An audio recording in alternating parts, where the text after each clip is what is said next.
Word. Yeah, Francisco, you want to take us away, dude? Recording Yeah, in I've got it. progress. Well, welcome to the Safe Spaces Pod. I'm back here with government. It's good to have him back. He's newly recovered from COVID, and so government, tell us how you're feeling. Yeah, I mean, dude, honestly, like, I'm pretty vaxxed, like, pretty vaxxed, and I don't know, I got shit on by COVID. I can't even lie.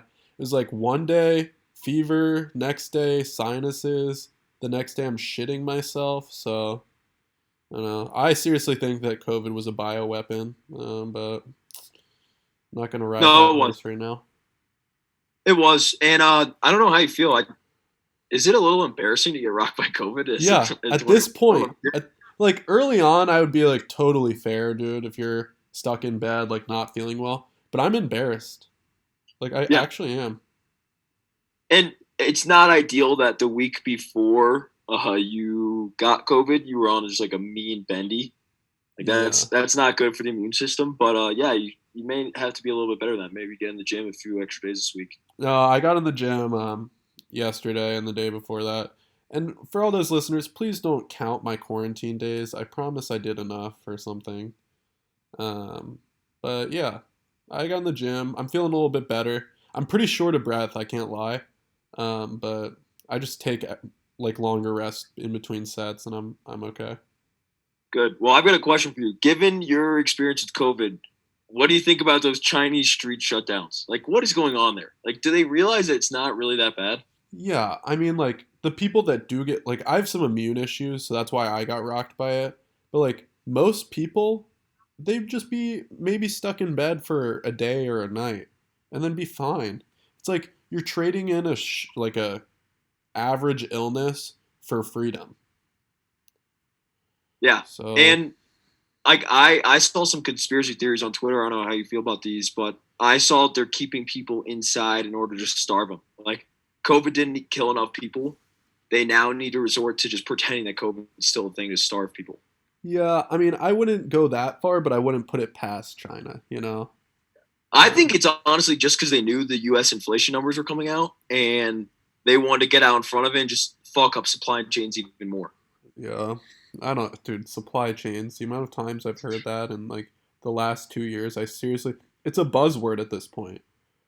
Like, Let's just get all of our supply chains in Mexico. Like, yeah, the cartel is going to be running amok there, but let's at least pay the Mexican citizens instead of the Chinese citizens. You know what I mean? Like, yeah, it would make things way easier. dude, Mexico does well, man. I mean, like, they really could be I mean, I know we are allies, but I feel like they could be a stronger ally for us. Yeah, no, I have a buddy that has a theory that we should militarily take over Mexico. Like, try to just do it peacefully. Like, try to make them like JV America and like not colonize them, but like I don't even know if they would pay taxes, but set up like Apple and different and Microsoft and different big companies there so we could manufacture everything close to home. And then if they are mad about it, we'll just go take over the country by military force and say we were trying to get rid of the cartels. Okay, yeah, that's an interesting take. I think that it's just cheaper to set up factories in other places. Like Nike loves to just exploit like 12-year-old Taiwanese kids. Yeah. No, So they it's whatever it's brings us to the lowest cost, and I don't think yeah. Mexico is that. Should we start off talking globalism a little bit? I feel like globalism's kind of been on the hot seat this year. What do you think about globalism? Like, what's your genuine take on it? Um, I think it's kind of necessary for capitalism. And I think in an ideal world, I think that it like in a lot of ways it brings other countries up, like in terms of development and international development. I think it's pretty necessary. But it's just tough when you have countries like Russia. Like, I think a lot of people were kind of under the impression that the Cold War era was over, but seeing the war in Ukraine, I think it has a lot of people worried, and I think globalism might be. I don't want to say it's over, but it's kind of looking that way at this point. Yeah, which like globalism, I think we've talked about this before on the pod. It is a byproduct of capitalism. Like eventually, you're just going to go to where you can get the cheapest labor if you're acting in a capitalistic way. And I don't know. I think there's going to be some serious questions asked about globalism this year, and I don't know how they're going to be answered. Yeah, I don't know. I think it's tough to it's tough to just say, "Hey, it's going to be over. Like globalism's going to be over." The U.S. is just going to be like all these countries are just going to try and be self-sufficient, which I think is a good thing. But like, I don't think globalism will ever be completely eradicated. Like, No, I don't know. We're always going to want to trade. We're always going to like, I don't know. I think there's just too much. There's too much to be made and manufactured, and you have to rely on other countries to do that. Um, Unlike some of that. So I don't know. I think nationalism is going to be on the rise though for a while. yeah, no, and it's tough to be nationalistic when you have the type of administration we have. I feel like they kind of are the opposite of nationalistic, but they're going to be faced with some serious, at least domestic questions. Maybe not nationalistic in nature, but eventually you got to take care of your domestic constituency. Yeah. And I actually am in favor of like I know that the ban on importing Russian oil and natural gas into the US was a product of like something horrible, i.e. the war in Ukraine. But I think that that's honestly like that ban could be a good thing in the long run for the US because it'll push us to be more self-sufficient. 100%. And So the U.S. needed a wake up call in this sense. Like we're like the opposite of self sufficient now, which is like annoying. Like we used to be self sufficient, and I'm not even talking about energy wise. Like we can't. If Apple needed to make an iPhone in the United States, maybe they could do it, but it would probably cost them $150,000. oh, they would lose so much money. Yeah, which sucks because I need my Apple. Like because I break my iPhone once or twice a year. I need to be able to get it for $1,000 or a Yeah. used one for like 500. Yeah, and I want to go into the mall in one of those kiosks and have a foreign man fix it for me. Yeah, it is ridiculous how like everyone that ever fixes an electronic is not American. I've never talked to an American that fixes electronics. Yeah. What You is that? have I? I remember when like those geek squad guys were in like the Best Buy, where those were like white stoners that were probably like Yeah, hacked in the. no, But I think those those. guys were like whiz kids. They were like whiz kid engineers that like would just get fried and go to class and like do Yeah. like modeling and shit. Yeah. Like What not happened like to them? not beauty modeling, but like financial modeling or I don't know physics modeling, whatever they Yeah. do. Circles. Yeah. Um. Yeah. I don't know. Well, do you think that the like a rise in nationalism could push the U.S. or other countries to start exploring nuclear energy?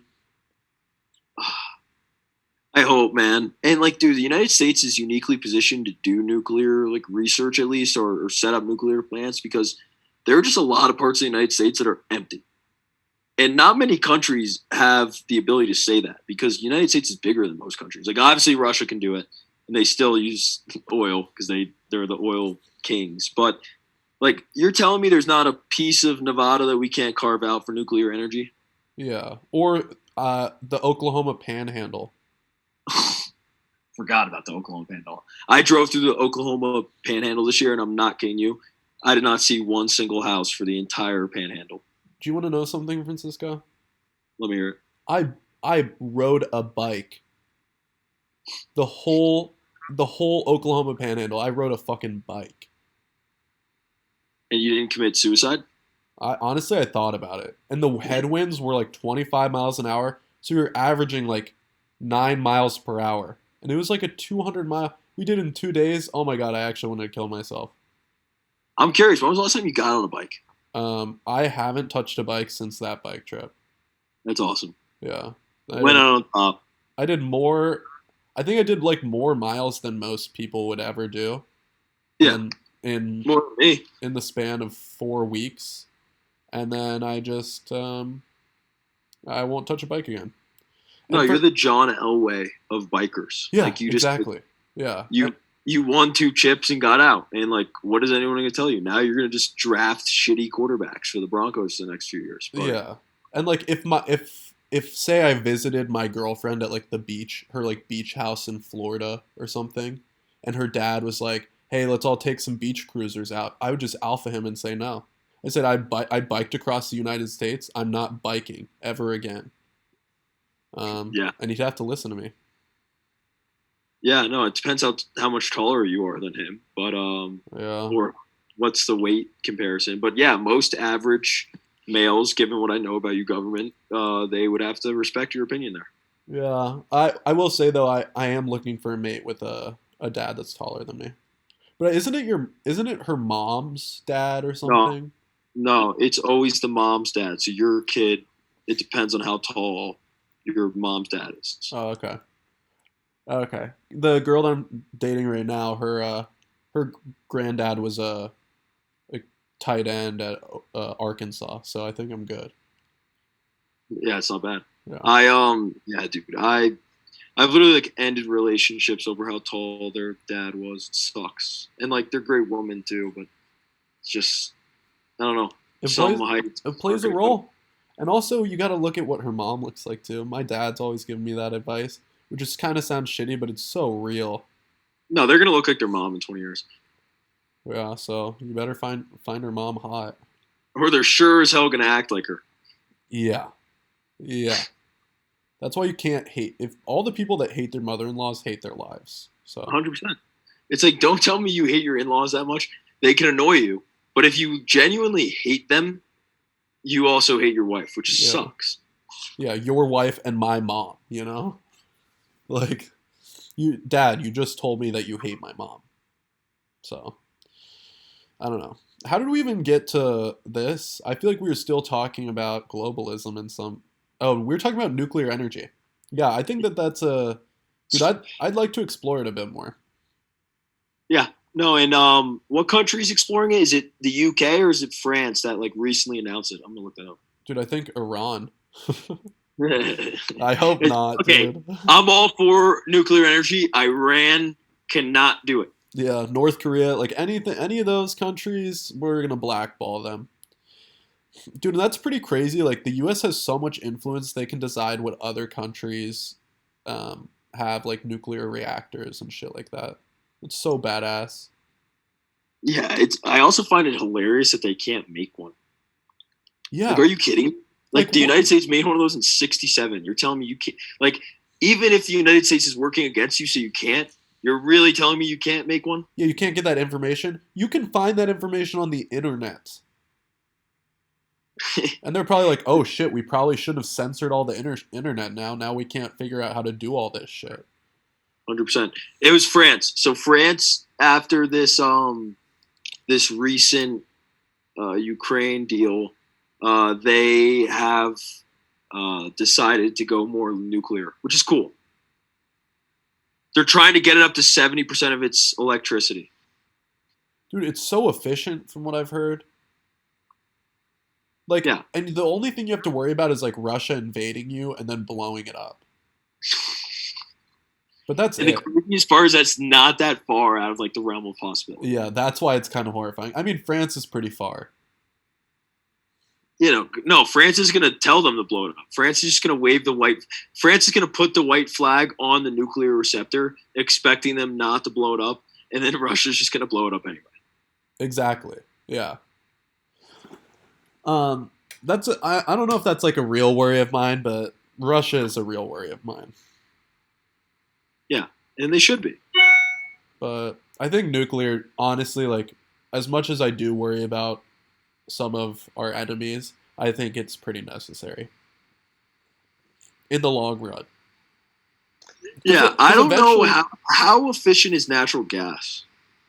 dude, you were talking to the wrong person about Yeah, this. we're gonna have to bring in like an energy expert at some Yeah, a gas expert, a point. fart No, expert. I remember in high school my final presentation for AP environmental science. Yeah, I took an AP class, but my final project was to be like pro coal as I like love the coal. future. No, I like coal too because we have so much of it, dude. We actually have so much coal. Also, Like you're telling me we can't come up with like a something that we put in the atmosphere that just eats up coal and eventually just like falls down into the ocean. I don't know. That could Or not make send it sense. into space. Yeah, let's let the aliens deal with the environment. Dude, and people are always like, oh, we're going to pollute space if we just put it up in the atmosphere. Who cares? Dude, it's also no. I for space, anything to do with space, I use the ocean argument. It's like peeing in the ocean. It's like, dude, the space is so big. Like space is so like expansive. It's actually never ending. That like, are you really telling me that some gas from some coal mining is gonna mess up the space ecosystem? I don't know. Dude, I took an astronomy class. And you want to hear something so fucking sick? What? Okay, so like the concept of light years in a general sense is so sick. Like say something is 10 million light years away, and if you like look at it through a telescope, you're seeing it as it was 10 million years ago. So like in 10 million years, whoever's here would see what it is right now because that's how light travels. So we Yeah. would like if we were looking at something like 1,000 light years away, we would be looking at it 1,000 years ago. So that's like in like that sense, I feel like it's kind of like time travel in a way, where it's like you're seeing the past because it's just so far away. Smoke more weed, bro. Dude, I don't know. I think that shit's No, I'm crazy kidding. as fuck. No, it makes sense, and it's really cool. It's like what Buzz Lightyear said, like to infinity and beyond. Like it straight up infinity. Like the universe is infinite. Yeah, it's ever what is it like ever expanding or something? Yeah, I don't even know what that even means either. Yeah, I mean I think it means it's continuously expanding. Yeah, which is Dude, my sketchy. sinuses are so fucked up right now. COVID Did just you like KO'd me. do you have a neti pot, Dude, my girlfriend's been texting me that. Everyone's been texting me. bro? I've been Neti pot's alphaing hit. this, no medicine at all. I like that, and you should. But like, it eventually, if you want to do a push up, it hurts your head if your sinuses are that messed up. Oh, no, I've been going to the gym, dude, and like my head feels like it's gonna explode sometimes. I did push-ups and pull-ups to start, like four sets of 10 pull-ups and 20 push-ups, and I was like breathing really hard. Yeah. Do you see my tweet today? I actually liked a few of your tweets today. Let's go back to this for the pod, because there are a few that I wanted. There's one specifically that I wanted to bring up. Um, okay. Um, okay, this one really spoke to me. I actually retweeted it. I get separation anxiety from authors when I finish books. Couldn't relate to that more. Like I miss it and I crave it and I get really sad. Yeah. No, it's like especially when I finished Shrugged. Like I was depressed for a few weeks. Yeah, it's like Just it's like you lost a friend almost. no, and I knew I would never have another reading experience like that. Like obviously, I may read another book that is like that long and that audacious of an attempt, Yeah. but I actually like cranked it out in 3.5 weeks. So like, I literally read a textbook, like a semester book worth of material in a month, and it was amazing. Yeah. Dude, there are a few authors that have made me feel like that. I remember when I read Notes from the Underground, it's this Russian book. I was like, it just took me, I mean, it took me by surprise, and when I finished it, I was like, holy shit. Like, books really craft you as a person. Like, there's so many different things that, like, mold you as a person and, like, mold your values and core ideas. And, like, obviously your upbringing's a big part of it, and religion is a big part of it, but like what you read, that's an underrated mold, for like what makes you you, you know. No, dude, on the pod yesterday, did you listen to it at all? The guy, Yeah, the first half of it, I haven't finished it yet. yeah, no, I said that to him. I was like, I feel like all the great entrepreneurs I know are avid readers. 100%, dude. Even creepy Epstein Island Bill Gates, like always, like he reads like 20 books a month. The motherfucker's crazy, or he reads like one or two a month. But that, I mean, you look at the top CEOs, all those guys read. Yeah, have you heard what was I gonna say? Also, The wait, Elon stat, like what Elon used to do in college? no, go ahead. Elon used to read like 2 books a day in college or something crazy like that. Dude, what Yo, an alpha male, man. Matto, what's going on? He's still connecting to audio. Yeah. Oh, there we go. Matto, can you hear us? Yeah, I can hear you guys. What's up, bro? What up, my guy? We're talking books right now. Did you finish The Alchemist? Dude, I did finish it. Great book. Banger of a book. Like Dude, I need my own copy of that, and that thing's never gonna leave. Like, can read that at almost any time, and it's practical. Tell me about how you read it. Did you go audio? Did you just read it straight up? No, I read it straight up. It took me about maybe a week. Dude, it's not what I expected at all. Perfect length for a book, I think. Perfect. What'd you think about, like, what were some of your biggest takeaways? Just curious. Probably just being present and being patient when things don't seem to be going the way that you've plotted them out in your head. Yeah, I'm curious. Did you feel like, remember when Santiago was working in that like jewelry shop? Did you relate to that at all for your like time during COVID when you and your brother just got big? I don't know if it was necessarily COVID, but there's definitely been some times where I'm like, dang, like, what am I doing here?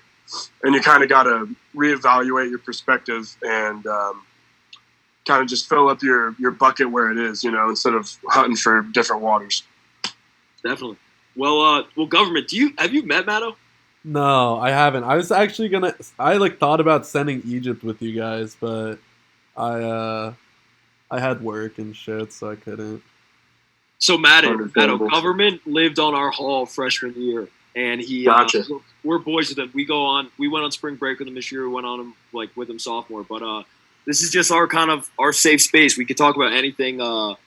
It's really got no structure at all. We just like to talk about current events, try to bring in some satire, and also just talk about like important topics. I feel like. Dude, I love it. What a sweet idea. Thanks for including me today. Yeah, no problem. We love guests. You're gonna be in the running for guest of the week, which would be pretty big. Oh, sweet. Looking forward to it. Yeah, and just going back to Alchemist, before you got on, we were talking about just like books that mold who you are, and I think Alchemist is definitely like one of those, because I'm really anti books like How to Win Friends and Influence People and like those kind of self-help books. I know they're good for some people, but I'm just like, I don't know, I feel like a book should be like Hemingway or something like that.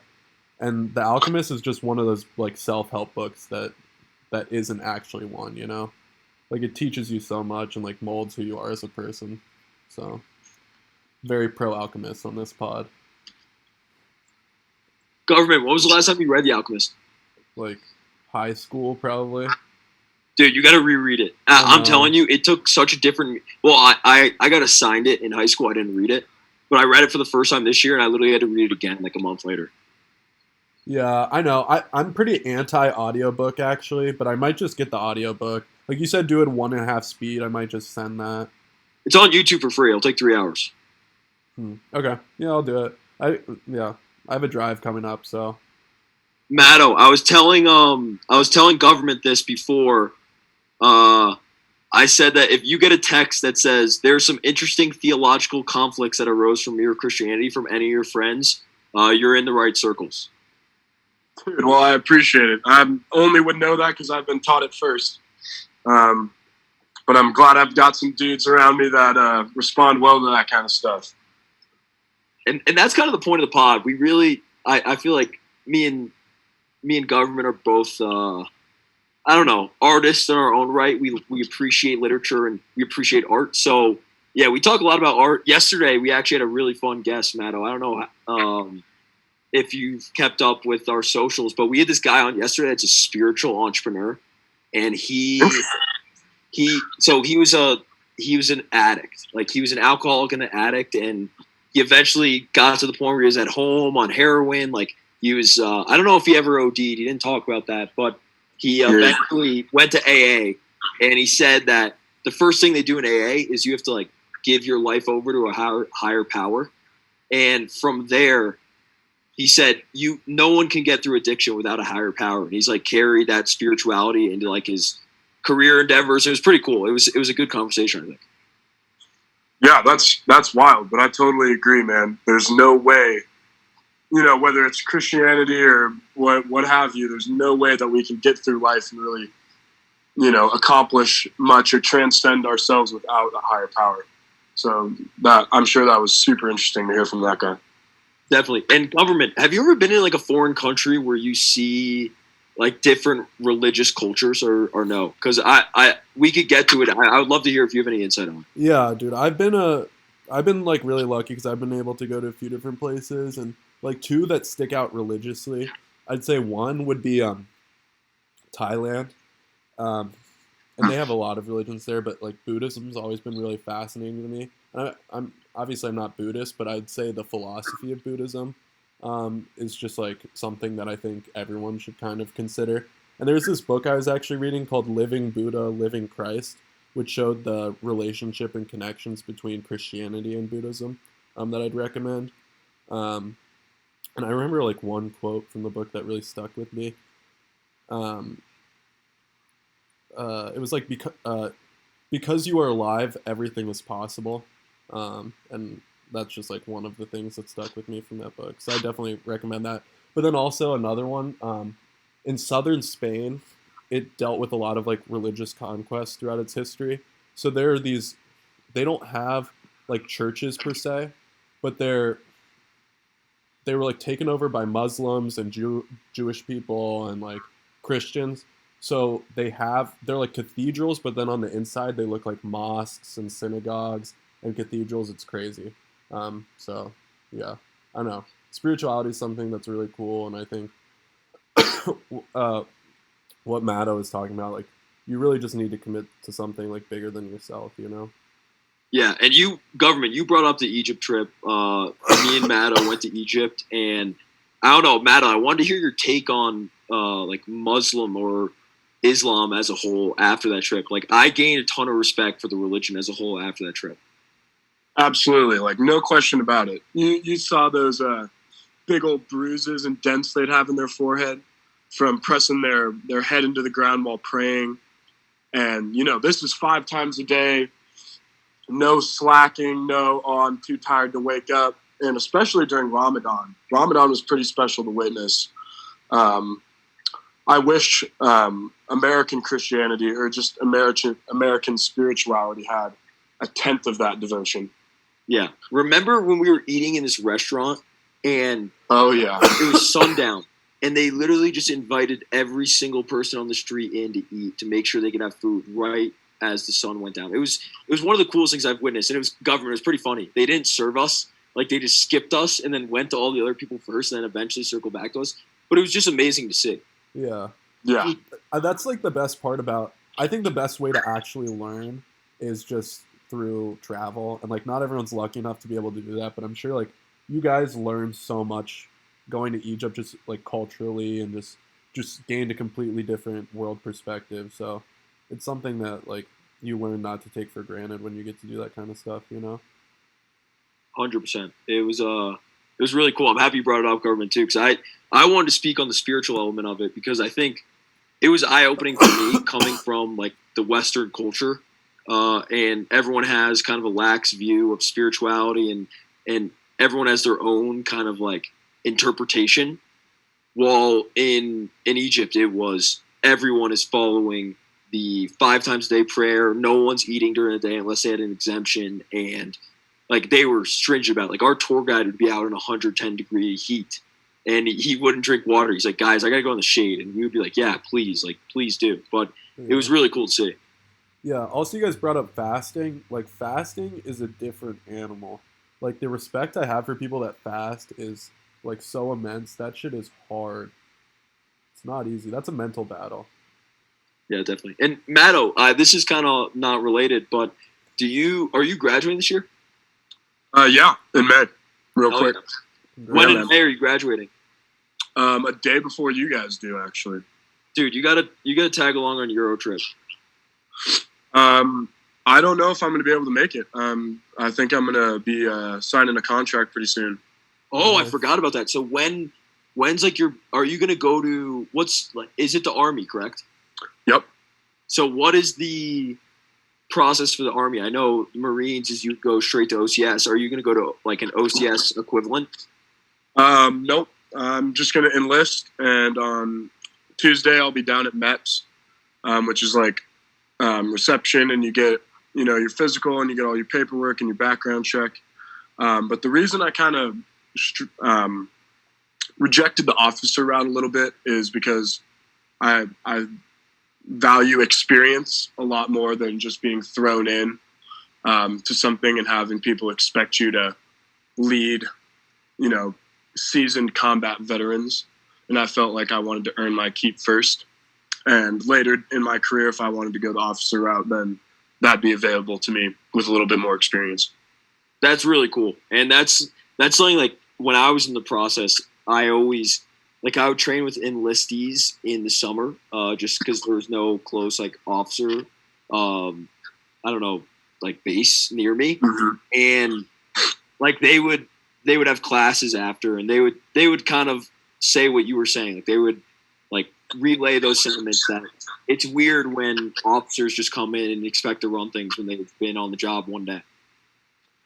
Yeah, I mean, and that really goes for anything, whether it's sports or a job, especially the military, or at least that's what I'm focusing on more. So it's, that was definitely one of the more bigger factors regarding that. And also, I wanted, I wouldn't say a little bit easier of a time, but during your selection process, there's definitely different requirements for an enlistee than an officer, especially a newly minted officer. 100,000,000%. And so government's brother, just so you know, he goes to the Naval Academy.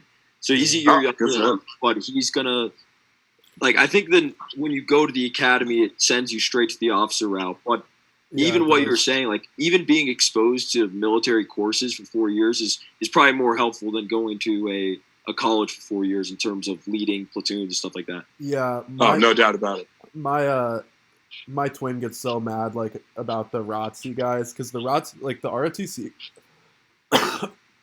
Sorry, still overcoming COVID.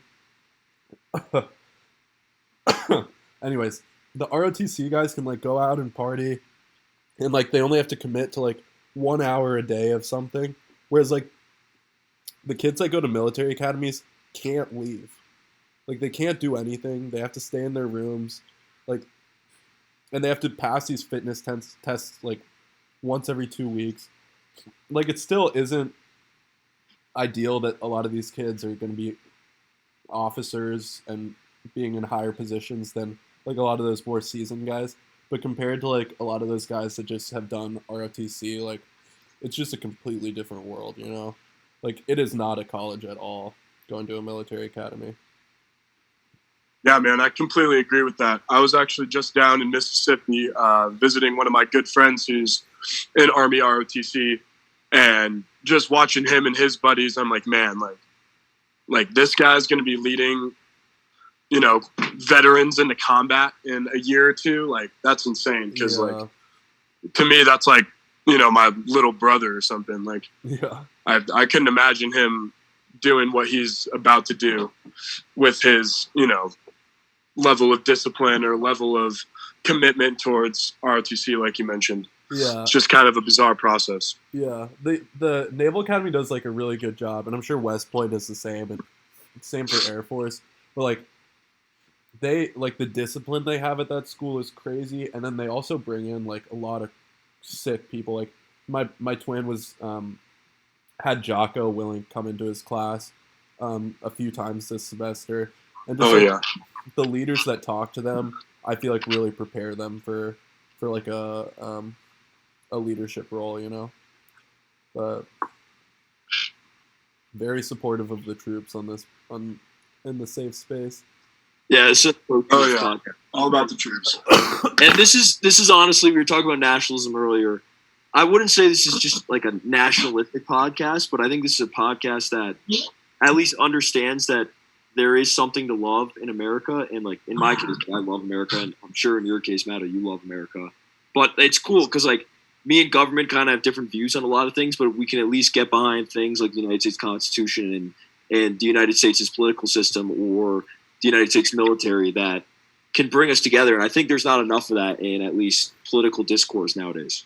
Yeah, I would echo that. Like, I feel like America, what made it so great, especially during like the Cold War and stuff, was that sense of individualism and like being so pro diversity of thought and diversity of ideas. And like so recently, the divide in politics has just pushed us away from what's made America so great, I think. So it's been pretty disappointing to see, I feel. But love for the flag, I know Francisco and I disagree on a lot, but we definitely agree on that. Yeah. Yeah, I think part of that division that you mentioned kind of stems just from how good we have it. You know, everyone's heard that quote that, you know, hard men make good times and good times make, you know, soft men and so on. And we're definitely in a spot in our history where we've gone through some, you know, some hard stuff, and some great individuals have risen up and made this country as good as it can be. And our generation, unfortunately, hasn't seen those same things and hasn't had to endure the same things that our predecessors have. And, you know, we're taking a few things for granted that, you know, other countries just don't have the luxury of having. Right.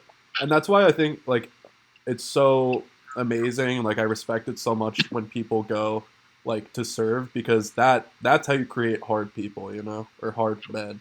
So I definitely and dude, if you're in the military, you can, like, raise your family the way you want to, because you can preach sacrifice, you can preach, I don't know, buying into something bigger than yourself. And every single, like, this is a weird example, but every single woman I've met that has a military dad has such a good head on their shoulders. It's unbelievable. Yeah, I think I'd agree with that. Have you guys dipped into Viktor Frankl's Man's Search for Meaning at all? I know Jack recently read it. I gave it to Jack. Oh, perfect. Well, I read that in an English class probably a year and a half ago as well. And, you know, that's one of my big pushes for the military, exactly what you guys just mentioned, is that, you know, when you've endured some of those things that those individuals have, you really have a deeper appreciation for life. And, you know, you've really found yourself. You can't go through those things without really digging deep and doing the, you know, the soul searching that it takes to lead a family and raise kids in the proper manner and, you know, stay disciplined and, you know, dedicated to something that's much bigger than yourself. Yeah. So one thing I took away from that book, and I don't know if you agree with me, was the emphasis on his wife. Did you notice that when you were reading it? Like, as someone who's been single for a very long time, reading that, I was like, damn, maybe I should, like, try to, like find someone that's better. I know, like, in Spartan tradition, it says that you shouldn't get married till you're, like, 35 or whatever. But, like, he based all of his decisions off of the fact that, like, he knew his wife could be out there. Yeah, I think a little bit of that is just hope. You have to give yourself some sort of hope, as I'm sure, you know, Viktor had to in that ordeal. But I definitely think as a man, it's your duty to find a woman, you know, and to raise a family. But as I was reading it and looking back on it now, I'm not sure if I picked up on that as strongly as you did.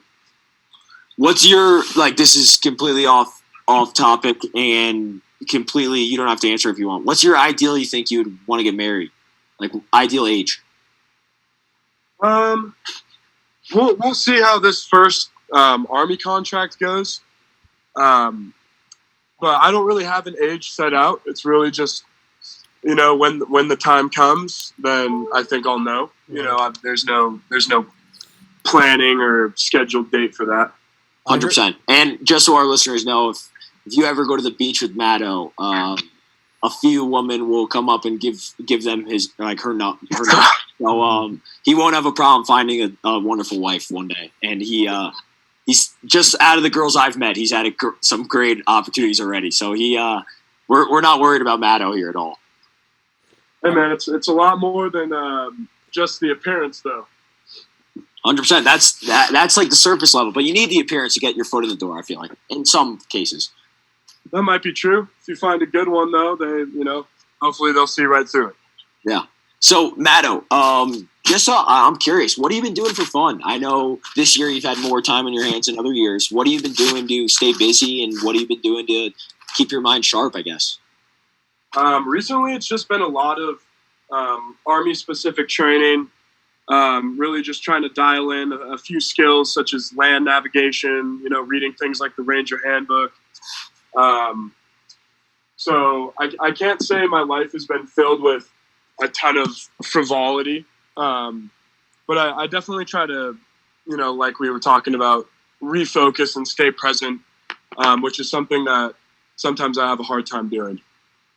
And how do you do that? Is it meditation? Is it working out? What mediums do you do that through? Yeah, a lot of meditation, a lot of prayer, asking God for just purpose in certain situations where sometimes I'm not finding it, and I'm getting a little lazy in, relationships or whatever, because, I'm not like a huge bar guy. I'm not a huge go out and, stay up late type of dude. But I think there's definitely a place for that because a lot of the friends that I have, really thrive in those scenarios, and I don't want to make them feel like or have myself feel like I'm either wasting time or, losing out on valuable ways to deepen our friendship. So it's been quite a balance. No, it sounds good. And like, I don't know how many of our listeners know how powerful like the power of prayer is, but it's good that you find the time to do that as much as possible.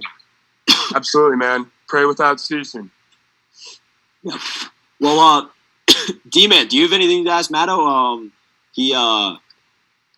don't know how much you know about him, but I'm sure you've heard some things through just us talking about him over the years.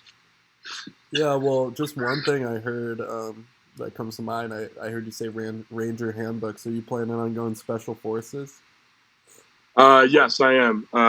Hopefully, well, almost assuredly, I'll be signing a 18 X-ray contract, which after a few more menial things like basic and AIT will send me to Special Forces assessment and selection. Right. That's awesome. Is that what Goggins did? I know Goggins went SEAL, SEALs first, but didn't he go Ranger, Navy. Army, or something like that? Navy. Yeah, I believe he was a Ranger, and he was in the 75th Ranger Regiment, which isn't to be confused with just being a tabbed Ranger, if you guys are familiar with that difference. I have no I'm idea not. what that is. Can you enlighten us?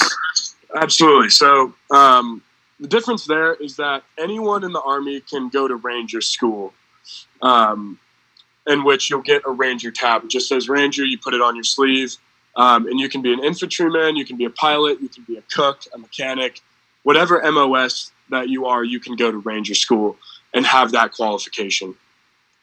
To be an infantry ranger, you go to Ranger Assessment and Selection Program, which is RASP, and there's 2 editions of RASP, and that puts you in the 75th Ranger Regiment, which is a Tier 1 kind of large-scale infantry unit, and those guys are the real deal.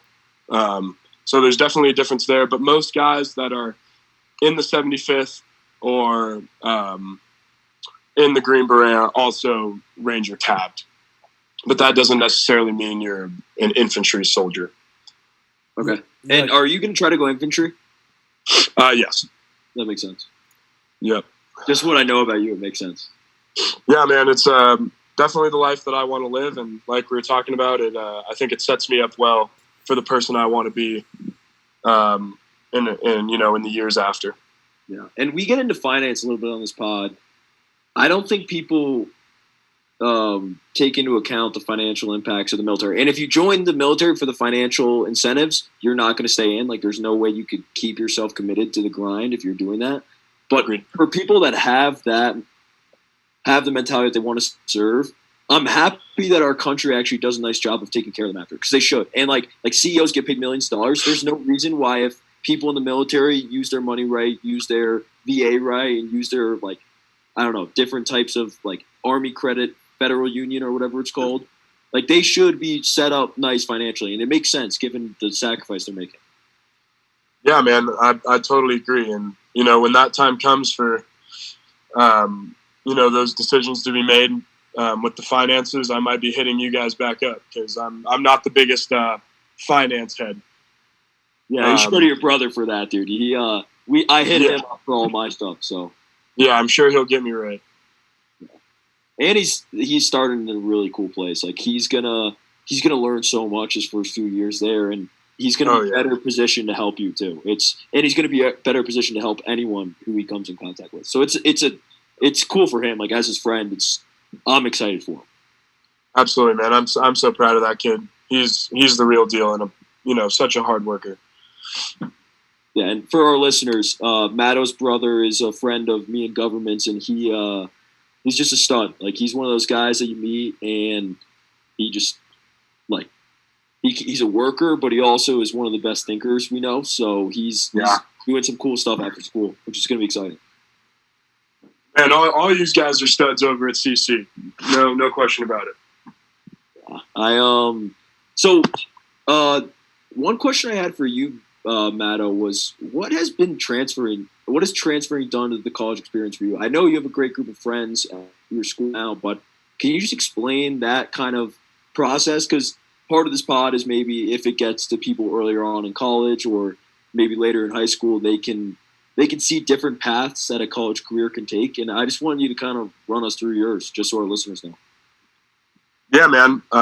Obviously, for me, college was not the cookie cutter program that I kind of assumed. When I went to USD, I said, blessed to be committed for the next 4 years, blah, blah, blah. And after one semester, that plan kind of evaporated on me, which is totally okay. I think some things that you need in college, whether you transfer a lot or you stay at one school for your whole career, is that you need to be really confident in yourself, and you need to be okay being in situations that are new and with people that you're not quite comfortable with yet. So I've had a ton of different friends from a plethora of backgrounds, races, socioeconomic status, whatever it is, and really it's just learning that, like you kind of find out if you travel or you get into a new workspace, that you got to just be confident in yourself, and you got to be yourself no matter what and what other people are doing. Colorado or Azusa or San Diego, these are all very different social climates, at least the way I've experienced them. And another thing is, in that vein, is that you can't go somewhere thinking that new location is going to be the ticket to your inner peace or your happiness. You're not going to find a new job or move to a new city or go to a new school, play for a new team, and suddenly, now all my problems are gone. I'm more complete. I'm more this or less that. You're going to have to be yourself, and you're going to have to, live life regardless of your surrounding. Most definitely. In Government, do you want to touch on that? Because I know you transferred as well. Yeah, I honestly, I just echo what he said. Like, you just have to kind of, you're going to be in a lot of shitty positions in your life, and, like, there are going to be a lot of lows. You just have to make the best of, like, where you're at, Like, I know Matto was saying, like, he's not always the best at being present, but, like, that's honestly the best thing that you can do, especially in situations that you might not, like, love being in. Just, like, understand where you're at, try and learn from it. If it's not, like, if you're not having a good time at where you're at, if it's, like, just bad experience on a team or at a school or just, like, living at home, just do your best to try and learn from it, because worst comes to worst, like, you're gonna get out of that experience at some point. So just try and learn and grow from it. Be present. Just echo what he said. Definitely. Well, Matto, going off something we were kind of talking about earlier, just like your training, I have a question for you as someone that I respect in terms of their fitness prowess. So I've given up weights. All I do is body weight stuff. Okay. So I'll do just sets of like I'll do dips into pull-ups, into push-ups, into squats, into like the ab thing where you put your legs up and hit like crunches from there. Yep. So I just do that rotating the whole time, and I'm only in there for like 30 minutes, but I'm grinding it. Like Like I'm Absolutely. sweating and my heart rate's up. Do you think that's like? Can you tell me if I should add weights back into the equation? I just don't like the way they make my joints feel. Yeah, man. I think if you're feeling strong and you're feeling healthy, that for you, that might be the way to go. I don't think there's a cut and dry curriculum for getting stronger or for, being in shape. And as a guy that does, lift weights heavy all the time, I can definitely agree that sometimes it's a detriment to, maybe your cardio or maybe your joint health. There's definitely a safe way to do it, but I don't think there's anything wrong with abandoning weights. Yeah, and I've been getting my cardio in too. So like I get my cardio in just from keeping my heart rate up through that. But then I just play pickup basketball to get cardio. So I feel healthy and I feel like I'm getting stronger. But like I get some grief from guys that I'm not throwing up the bench. Yeah, I would disagree with anyone that's giving you grief, man. I've seen you run around in basketball games, and you got one of the highest motors that I've ever seen in college sports. So I definitely wouldn't, harp on you for that or say that you need to change anything at all. For sure. Well, another thing we like to talk about on the pod is current events. So let me just hear your opinion on this gas stuff. You drive a truck, so I'm sure it's been pretty expensive. What do you think about what's going on in Russia, Ukraine? What do you think about the energy policies or whatnot? I'm going to just start off by saying I'm not probably as educated as I should be regarding energy. But I definitely think that our import practices for gas and oil probably need some revision. Just the way the prices are looking. I know that we export probably twice the amount that we import, and we're exporting American oil and getting it from, countries like Venezuela from a guy like Maduro, who's not a great actor. But I'd like to hear from either you or Gov about what you guys think. I know you guys are probably far more educated than I am. Yeah, no, we were talking about this earlier. This is a lot more like supply chain based, but we were talking about the idea of moving as many of the United States companies' supply chains closer to home, like whether it's Latin America, whether it's Mexico, and there may be a price premium associated with it because I'm sure they can't produce things at the price that China or some of these other countries do. But what do you think about the United States becoming close allies with Mexico over the next few years? I totally don't have a problem with that. I think Mexico's resource rich, and they're also a neighbor, and I don't think they're a real security threat. And so I'm totally in support of that. That's a very interesting idea. We also had another hotter take that I actually got from one of my friends, but it was that the United States should go to Mexico, ask them, hey, we can either take you over or you can just join us as an ally. We'll move all of our manufacturing over here, like spruce up your economy, and then but if they disagree, we just go take them by force and then just put it under the umbrella of we're going to get the cartels. Well, would we make Mexico a sovereign puppet state essentially? Yeah, like a JV America type deal. I mean, that would be very interesting. I'd probably, be opposed to any hostile takeover. Yeah. But if it's under the guise of going for the cartels, that'd probably be the way to do it because we've done that before and been at least semi-successful in that. Yeah, and I feel like the Mexican government would have a hard time of disagreeing with that. Like, say the U.S. comes to them and says, hey, we want to help you get rid of the cartels and like, spruce up your local economies. What do you guys think? Like, I would have a hard time seeing the leadership in Mexico turning that down unless they are affiliated with the cartels. Right. That would be the question to ask is, how looped in is the cartel to the government that we're going to be dealing with in those discussions. Yeah. And we were also talking about the potential of, I don't know how this could happen.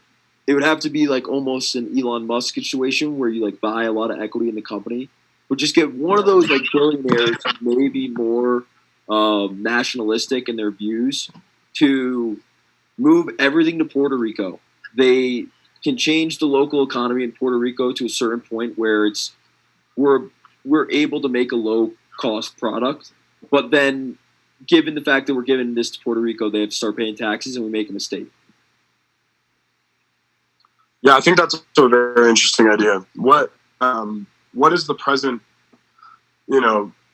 nationalistic fervor in Mexico? Would they be, okay denying some of their, national ego essentially?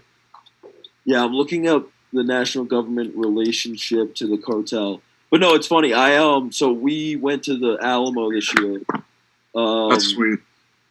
And so I haven't finished it, but I started reading Sam Houston's book. And it's crazy how nationalistic Mexico was back then. I feel like it was pre-Civil War, so it was obviously hundreds of years ago.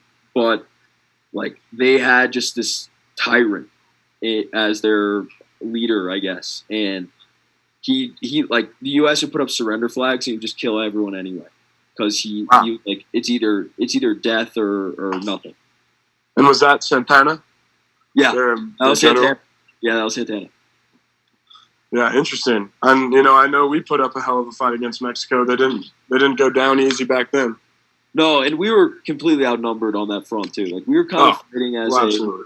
It was almost like a rebel military force. Like it was all volunteer based, and there was no help from the other states because Texas was technically like a Mexican province.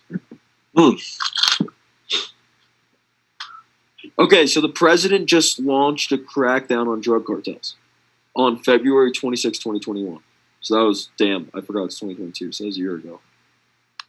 Maybe he's been paid off since then. How exactly does that crackdown come to realization? It doesn't. It's,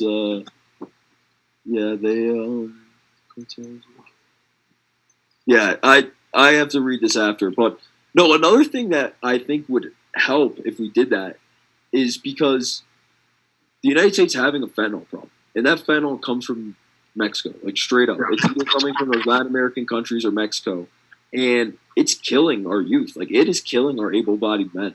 Like our able-bodied men are becoming addicts, and potentially say we have to defend ourselves. We are losing able-bodied men to fentanyl. Absolutely, it's a sad pandemic, and it's very real and real easy to get caught up in that, by accident. No, 100%. And another thing that the Mexico takeover, I don't want to call it a takeover because we understand on this pod that we can't actually go in and invade Mexico because just given the world sentiment and just where like the state of foreign affairs right now, we really can't do that. But it would also help our border crisis so much. Like if they could get a not equal opportunity, but a good enough opportunity to live a healthy, prosperous life in Mexico, given United States propping it up, they wouldn't like jump to get across the border. Yeah, what are we doing currently to not enable, but kind of resurrect the lifestyle or the quality of living in Mexico? Are we doing anything humanitarian-wise in Mexico currently? Let's check. United States humanitarian efforts.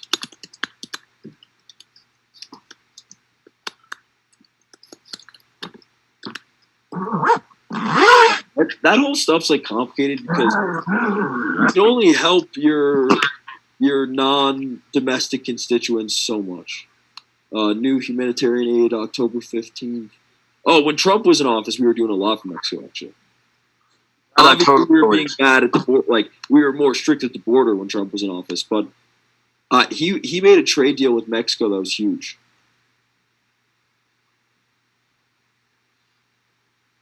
What exactly was that trade deal? Remind me. So the U.S. had to pay, like, I'm just making this number up. They had to pay a percentage on Mexican imports and say it was 10% just because they're the U.S. and Mexico thought they could pay for it and they wouldn't say no. And Trump was like, dude, come on. Like, let's just be partners. Like, why do we have to have this string attached? Like, let's just trade 50-50. And So it brought down the import tariff that Mexico imposed on the United States that the United States did not impose on them. Gotcha. And he did the same in Canada too. Yeah, I was about to say, does that include all of North America? Yeah, I think it's NAFTA, like the North American Free Trade Agreement. Yeah, I think that is what it is. How into politics are you now? I wouldn't say really into politics. I think most of my interest comes from more of the social wake that politics leaves. Mm-hmm. I definitely wouldn't, I'm not a poli-sci major, and I'm definitely not reading maybe as much as a dutiful American should about the current state of affairs in Washington. No, straight up, politics do not matter until the week before the election. Like, you can learn everything you need to know to make an informed vote if you start reading on Halloween. Yeah, that's a good point. But I'm a sucker. I still check stuff on Twitter sometimes, and I read the Wall Street Journal. Yeah, right. I don't need to, but I do. If Ron DeSantis pops up in an article, I'm going to probably read it. Yeah, he's a beast. He former military man, Yale grad. He checks a lot of boxes for the GOP. Yeah, he's definitely the man. Trump's gonna sabotage it though. I love Trump, but he's gonna do some weird stuff. You think he's gonna run again? Oh, 100,000,000%. He already decided. I donated Trump's campaign in 2020, so I get texts from him all the time. Yeah, I definitely get some emails from his staff.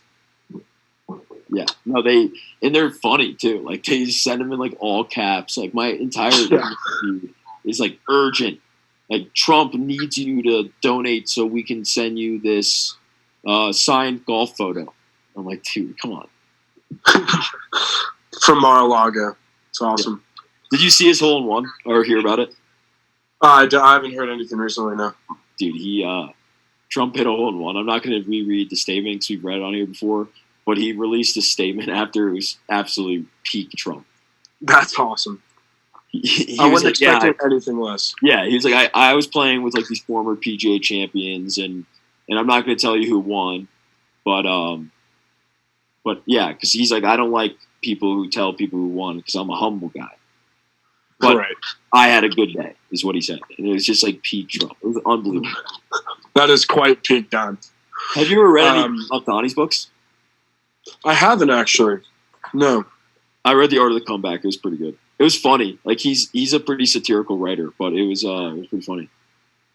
Yeah, I'm sure. I'll definitely get down and read one of those. Would you be privy to either DeSantis or Trump's possible running mates? I want Trump to go with Candace Owens. Really? Yeah. Dude, he would lose. He would lose. Yeah, I think he would lose.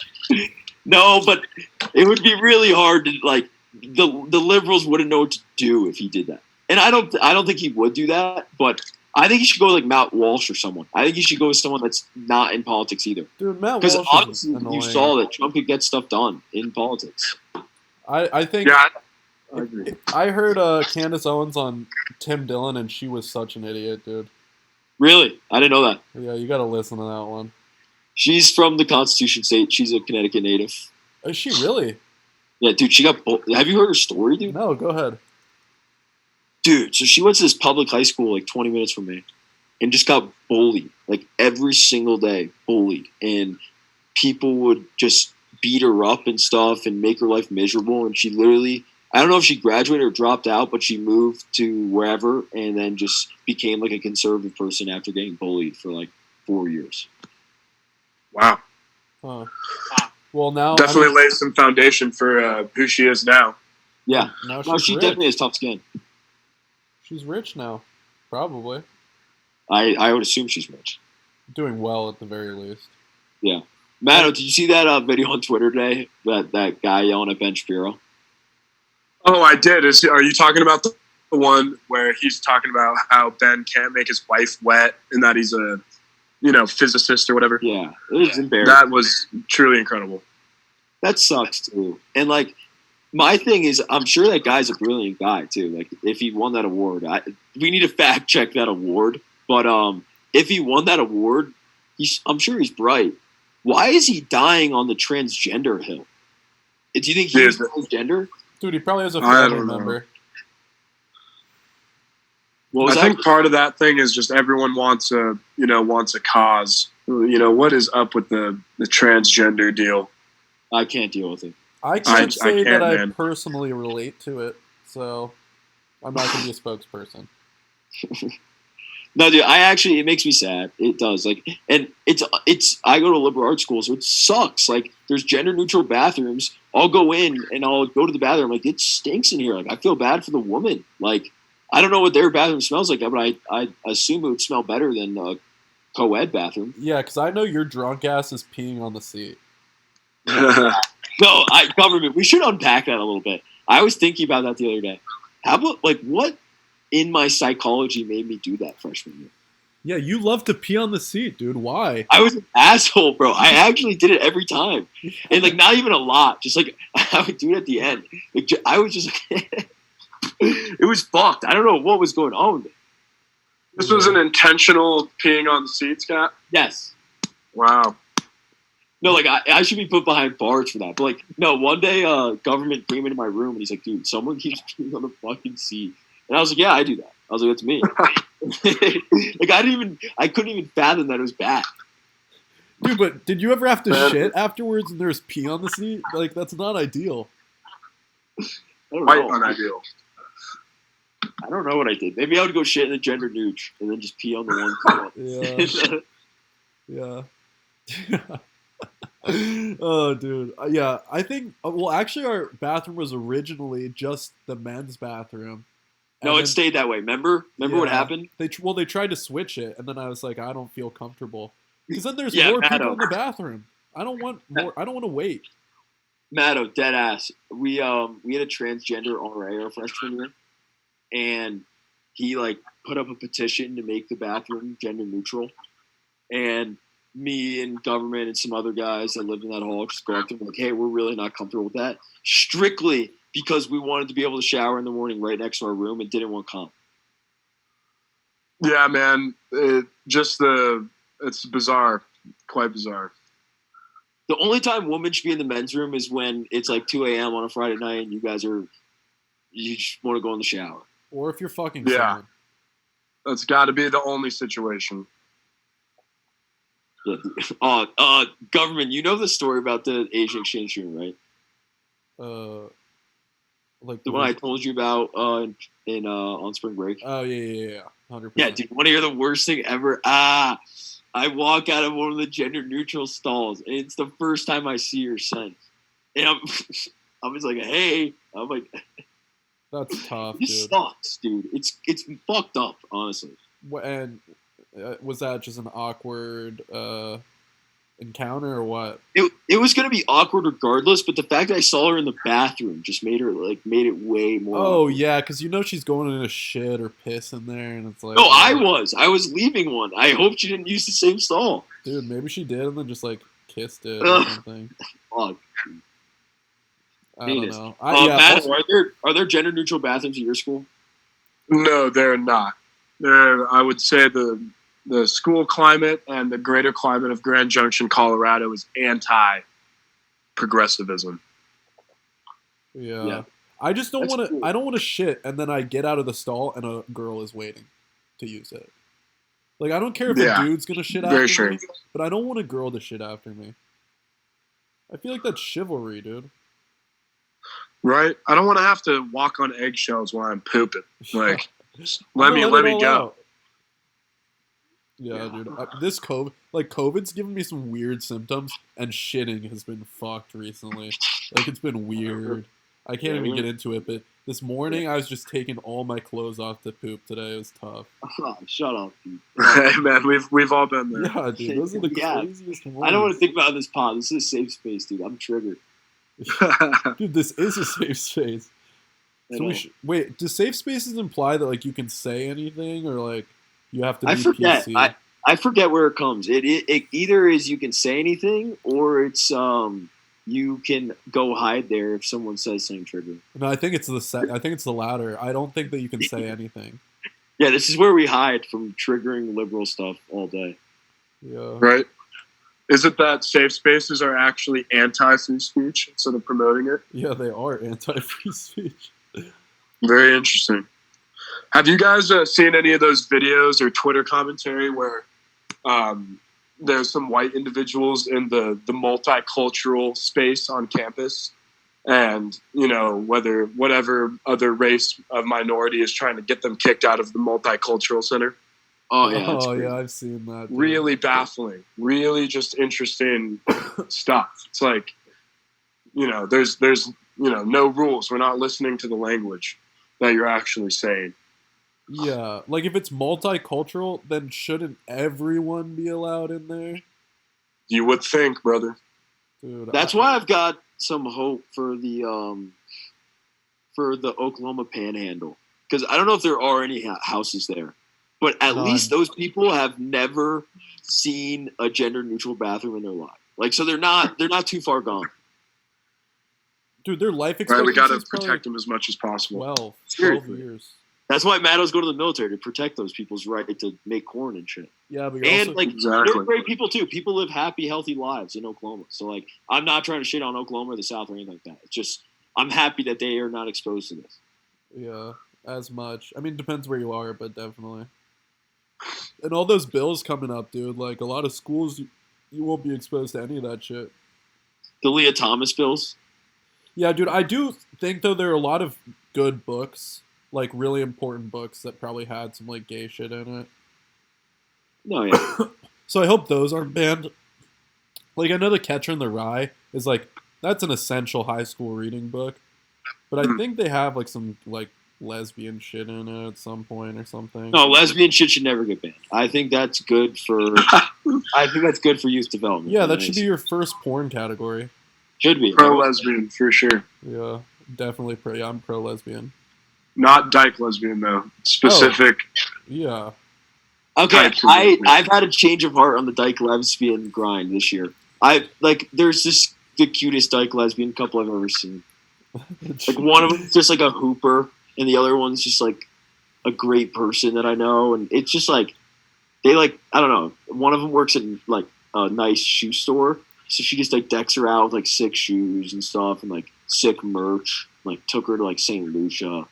I'm hyped for that. Bro, this has been a change of heart, to be honest. A lesbian working at a shoe store is like the most lesbian thing ever. No, but like one of the cool shoe stores. Like not like Bob's shoe store. Like one of like Nike, Adidas, Puma. Nah, dude, I'm on that hot lesbian wave only. Fair. Gotta agree with government here. Yeah, I feel like that is a hill I'll die on too. I don't give a fuck about bathrooms. Hot lesbians. That's what I'll die for. Maybe I should make an infographic about it. Yeah. No, you should. That would be really good for the pod. Yeah, we got to send Matto the Hillary Clinton 9/11 infographic. Yeah. Matto, do you know anything about Pizzagate or no? I am familiar with Pizzagate, yes. Yeah, we made an infographic about Pizzagate. I'm going to send it to him on the side right now, just so he has it. Does this joint podcast have a social media page? Not the joint one. We're eventually going to. We're waiting until we post everything on Spotify to really start marketing it. Gotcha. Yeah, and we know like one day we're like, if like we really should add some structure to this, but usually we're just shooting the shit, you know. Great way to start. Can't go wrong with shooting the shit. Yeah, exactly. Unfiltered for the most part. Exactly. Shooting the shit has also gotten us like to some really unique topics too. Just in the first like 3 weeks of inception. Oh, I believe it. Absolutely. Yeah, and we started this on a bender, so like our bender, like I really wish we could share the first 3 episodes because they were fucking like absurd. No, they were straight satire, Matto. And like, but we actually like we were like Tim Dillon vibes. Like we would say anything. And so Tim Dillon's epic, so I'm all about that. Yeah, I'm a fan of Tim Dillon. Guys, one must go for. I just saw this on my Twitter. One must go forever: beer, steak, guns, or sex. Wow, I'll send that to Matto too. Ooh. I'm gonna go steak. I think that's an easy choice. I can't even lie. I think beer's out, man. Dude, alcohol is so bad for you.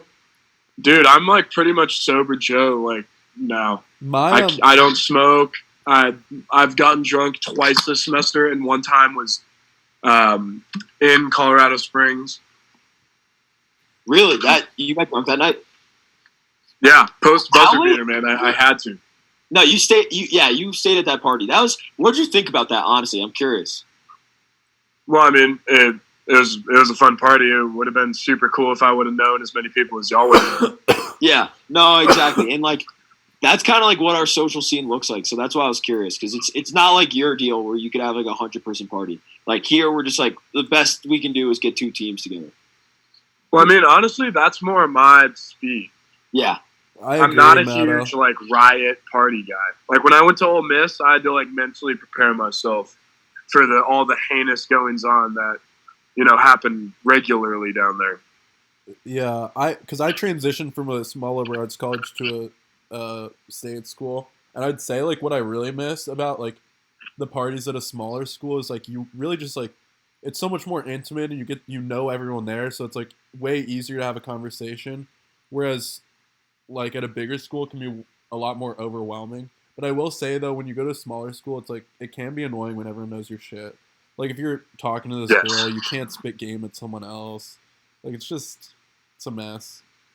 But that I can definitely resonate with. Yeah. Yeah. And it's just the size of the school too. And like the circumstance of the school. There aren't a great selection pool, and like what he means is they're not hot. They're not hot. I didn't want to say that because I don't necessarily think that's true in every case. I do. But compared to like a big school, I'm sure people would agree with that statement. And like they actually like all know you by your senior year. Like you're not meeting anyone new. And especially if you're one of those guys that like isn't like a very low key guy, like then they especially know you. Yeah, there are some good looking girls out in Colorado Springs. There's a few. No, and straight up, you were surrounded by some good batch of people we know that are good friends of ours, and I don't know, but it's the general population of the school is not ideal. Yeah, you also get goggles on though.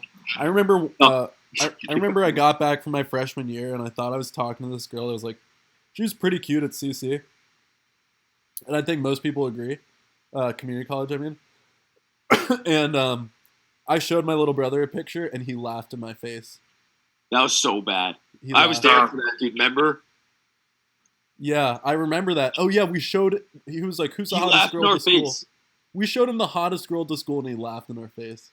And that was like one of my like love interests, too. Like, one of the girls we showed him was like, someone I was interested in, and he actually laughed in our face as a 17-year-old guy. I was like, fuck, man. That's absolutely devastating for morale. It killed, man. It actually like hurt. Dude, Annie's like 4 inches taller than us too. So it's just like, well, that could have been it. That could have been why he didn't think so. Because the 4 inches, your scale gets changed. But dude, he got big too over COVID. Because he was always a lanky guy, Matto. I know you don't know him, but he was like a really good basketball player, just like a 6'2" lanky. And then he's up to like 6'5" now, and he's like 230. Wow. He just started lifting heavy. And his T levels just went crazy, and he's all natural. And I'm like, how the fuck are you doing this? I love that. It's annoying. Dude, sometimes people just kick in later. Yeah, I know. Kid's an animal now. And it's tough because I have a twin, and he's 6'4", like 240. And I'm like 180. So... Governor, want to hear a cool story? This is just like a semblance of like who Matto is as a person, which I respect him for. Absolutely. We were lifting at his house during COVID, and I was talking about like how no one had an excuse to be like overweight during COVID because you could just work out at your house or go for a run. Well, there's no excuse to ever be overweight, but no. And he comes back at me and goes, "You came in underweight." And I was like, damn. I was like, respect that. I don't even remember that. I was like, that's the healthiest call out I've ever heard. Yeah, that's facts. Get this guy on some protein powder, man. Yeah, dude, I remember because I got like big for a second, and I remember like I was eating 4,000 calories a day. That was a grind. That was so many peanut butter sandwiches, like the biggest meals ever, endless avocados, olive oil, all that shit. Dude, there's nothing worse than having to overeat. Yeah. I remember during some football, off seasons and the coach wants me to gain 5 or 10 pounds and I'm eating oatmeal at like 3 a.m. It's just like, it's disgusting. Dude, what I was doing was I did my oatmeal, and then when it was still hot, I'd put a huge amount of peanut butter in, and then it would melt, and I just mix it in. Oh, man. But it gets old. It gets old. Yeah, it definitely gets old. You're just sitting there, head down on the table, eating one bite every minute. Yeah. It's just like, it's not fun. It's actually torture. Like, it's pretty horrible what football coaches, like high school football coaches. I remember not the school I went to in high school, but like where I went in middle school, the high school football coach there would make kids, like all the O linemen, chug a gallon of milk after practice. Oh my gosh. That's devastating. Yeah, most of them just threw it up. I gotta say though, I had a really good friend that was a wrestler, and the shit he had to do in high school was like tough to watch for me. Like he would be just like, he would put gum in his mouth, just chew it as much as he could, create as much spit as he could, and spit into a cup all day to cut weight. And like he would get on the treadmill like 4:30, run for like 2 hours just to be able to like fight in his match at the right weight. Dude, my cousin. Yeah, the weight cut's crazy. My cousin wrestled in college, and his college wrestling coach, they would have to do like at the end of their workouts, they would. You guys have done the assault bike, obviously. Like that shit sucks after doing it like for a minute. But they'd have to do like 4 rounds of like 5-minute sprints, and then your like partner would be braking in between. But he taped up the fan part, so like when you laid there, the person that was resting didn't get hit by the wind. That's unbelievable. That's torture. Yeah, it's so fucking horrible. Oh, that's cruel and unusual punishment. Yeah, like they should use that in Gitmo, honestly. Is Gitmo still a thing? I did a project on Gitmo in high school. I love Gitmo. I don't know. I watched the Harold and Kumar. I think I watched it at your house, Matto. Really? Yeah, that's a classic. That's an all-time movie. Yeah, man. Dude, I went to Cuba, and it was pretty crazy, but they had like a tour guide had to be with you at all times. Like it was actually so like censored in a lot of ways. Like we weren't allowed to go to certain places and shit. It was beautiful though. How about the censorship in Egypt? Like our tour guide would be like, this is where all the volunteers would come to work every day. It's like, dude, they weren't volunteers. He's like the volunteers that built the pyramid, like they enjoyed it and smiled about it. Like, yeah, you had 100,000 volunteers over the course of 20 years. Like, all right, my guy. You guys should. I took a class on this. The Islamic slave trade. The Islamic slave trade was the most fucked up shit ever, and no one talks about it at all. It went on. Dude, it's brutal, but of course they don't talk about it because it's not white people perpetrating. Yeah. No, well, my professor was always saying, like, you take the Atlantic slave trade, it was it went on for 8 more centuries, like over 800 years more than the Atlantic slave trade, and it had a 10% survival rate, because they'd have to walk from whatever African country all the way to, like, Mecca. So it'd be like, you have to walk through the Sahara Desert, and 90% of them would die, and they're all sex slaves, and the men were military slaves. Whereas the Atlantic, which, I mean, obviously I'm not justifying either slave trade, but, I mean, the Islamic one was so fucked up, and we don't talk about it at all. Yeah, that's definitely an interesting conversation, and, if you want to have this conversation about,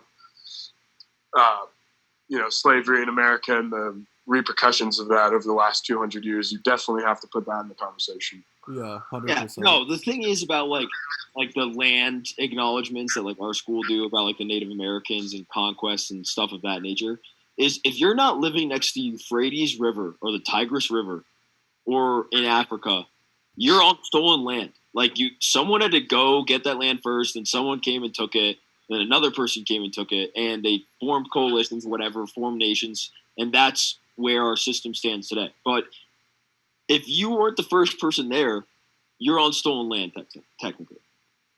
Couldn't have said it better myself. Yeah, dude. I don't know if you guys have been near reservations at all, but the state of reservations are so fucking sad, dude. Yeah, dude. We call them. Yeah, no, it's tough. It's. I don't even want to get into that. I've given too much money to reservations as of late, through casinos, just due to my gambling habits. But no. I'm better about it, Matto. I don't even sports bet. I actually have a bet down tonight. But dude, I went to Vegas. I don't sports bet, but it sounds no, like you do. I'm not kidding you. The last sports bet I had was when I went to that Sweet 16 game or Elite 8 game, and then the one I had before that was Odell touchdown in the Super Bowl cash. But I can't bet. There's something I just can't do it. But I agree with you, government. I can't get into it, man. Dude, because I feel like I follow a lot of, like, sports closely, and most of the time I'm wrong. Like, if I ever try and guess an outcome, so why would I put money on it? Like, I get it's fun for a lot of people, but not me, dude. Yeah, I have just as much fun watching the game or the match without the money on the line. Yeah. Yeah, exactly. I'm on that wave now, but I wasn't before. If I bet, it's because I'm either at the event or I just see, like, value on something. Like, I think the Timberwolves are going to kill tonight. And I don't know why I think that. I think I heard it on, like, a podcast like a few weeks ago. It's been like etched in my brain since. But I literally texted my buddy, like, I don't even have my own bookie. And I just said, throw 50 on the Timberwolves tonight. And I just feel really confident. Yeah, I forgot NBA playoffs were today, dude. I heard games. Yeah, Kyrie's going off. Yeah. Kyrie was 8 for 8 in the first half. Yeah, it's fucking crazy. They're only up 8, though. Really? Yeah.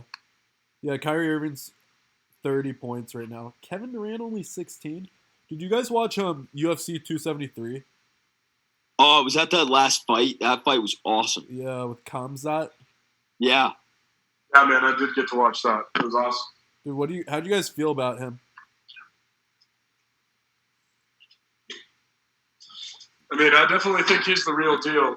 Like, what is this, his third fight in the UFC? Yeah. Went 3 rounds with the number 2 contender in the world and, handled business. You think he's the future? I mean, I don't know if he's the future. That sport's pretty volatile. I mean, yeah, 100%. It's pretty rare to see a dude like Khabib, go 13-0 in the UFC and retire on top. All the champs go down sad at some point, but I definitely think he can usher in a new era. Yeah. And he's pretty marketable. I was hearing that just from Twitter that they think, or some people think, that he needs to have another definitive win before he gets a title shot. Do you disagree?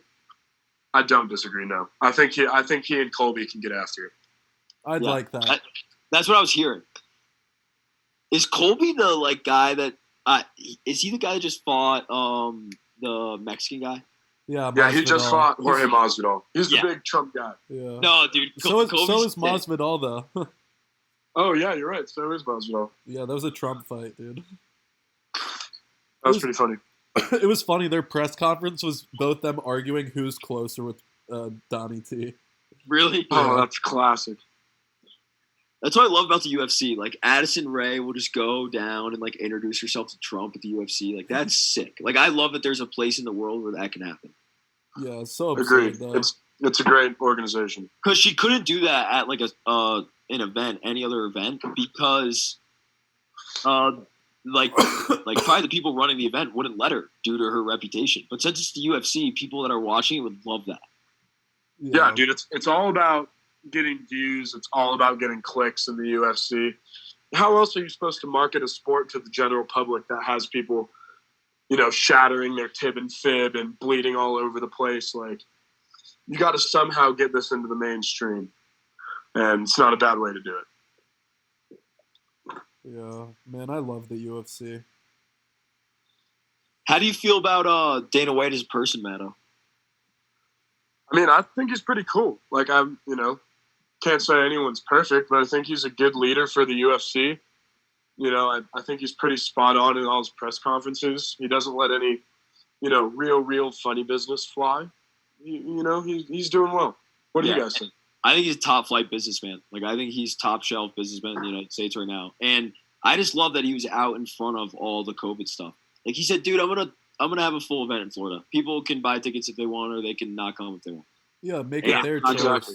Yeah, I really respect that. And I like him. I think he did a good job. And I like how he handles Jake Paul, too, because Jake Paul's been, on his ass for the longest time. And Dana White just, I don't know, the way he responds to things, I really respect.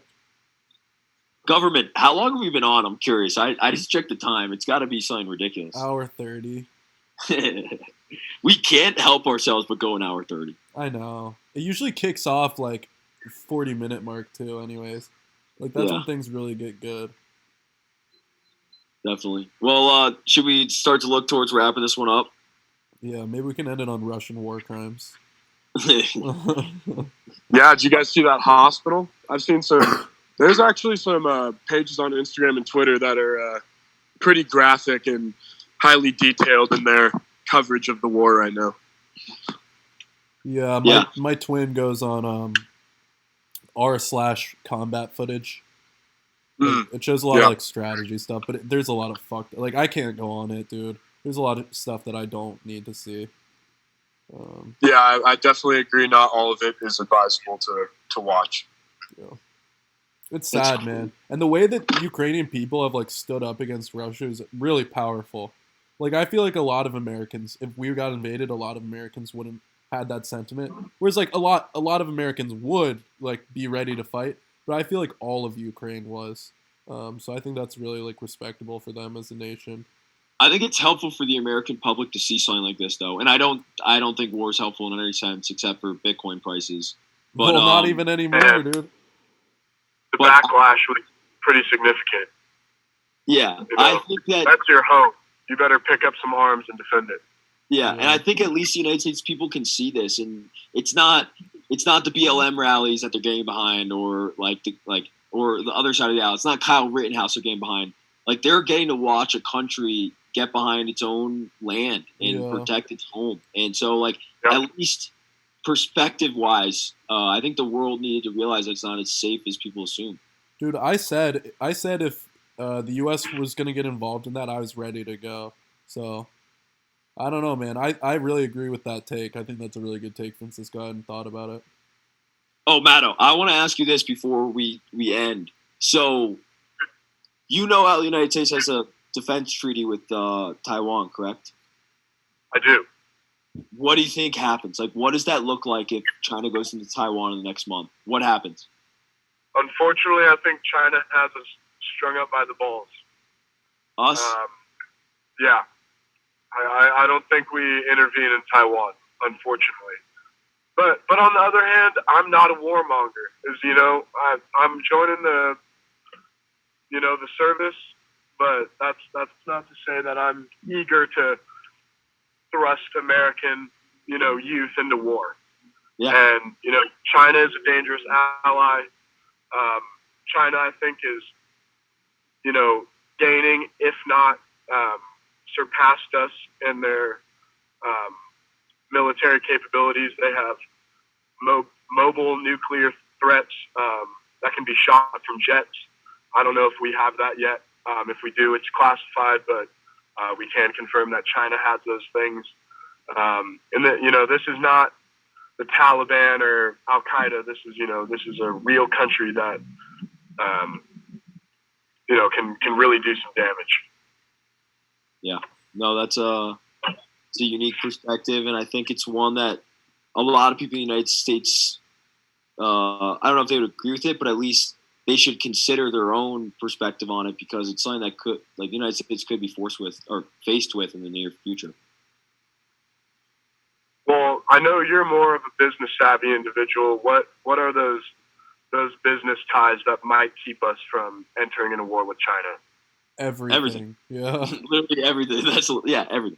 Like any money in the market that people have, like all of our parents that have ever saved up and like put their savings into it would be gone. I think the stock market would half in a day. Yeah. Except for Lockheed Martin. Lockheed Martin would double. And I will say though, dude, whatever any country has in terms of military technology, we have better. That's how much faith I have in defense lobbyists. That I would hope, for sure. I hope. We're spending just billions on it every year. I really, really hope. Yeah. All right, well, Francisco, what would be your perspective, either of you guys, on that? Dude, I don't want a war. I certainly don't. And I don't want to see the repercussions of the market after a war. Obviously, like, that's not my first hope. Like, I hope for peace. But also at the same time, like, someone does have to check China and Russia. and what other country can do it other than the United States? So it's such like a complex thing to answer. Like there, I hit both like the pros and some of the pros and cons of it. So I don't know, man. It's tough, but Yeah, I think the United States will have to make a decision, and if they don't go in, they're bowing down to China, and China is now the world power. And I'm not saying that's necessarily a bad thing, but I do believe in democracy, and I believe in the Constitution, and similar documents or similar political structures to the Constitution would be at risk across the globe if we tell China that, hey, we're not going to stick to our old peace treaties. Like, you can just do what you want, and those people live a great democratic life. Sorry, we can't help them. They are now under your whim, and I just know the Chinese government would go in and kill like everyone that they don't need. Like, they would keep all the able-bodied men, any deserters, any people that have any ties to foreign countries. Like, they would legitimately kill them, and they have no problem doing that. It would be a scary concept if the United States bows to a regime like that. But no, I understand what you're saying as well. Like, it pretty much it starts World War III. It does.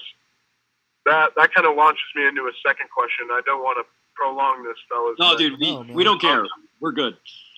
Well, perfect. I was wondering what you guys think the international sentiment regarding that question is. How many other democracies that have like documents to the Constitution are really looking for us to go in and subdue China's recklessness, essentially? I would say Ukraine, definitely. Yeah. And any of the look, countries look near any of the countries near Ukraine too, they like I mean they're so close to that combat. I'm sure they have similar sentiments now too. Yeah, I got to look up a map of Europe and Asia just so I can look at the countries close. But I just think it would, like how the Arab Spring kind of got rid of like dictatorships in those Middle Eastern countries in like 2008 or whatever, 2010, or I forget when. Right. I feel like it would almost be a opposite effect of that.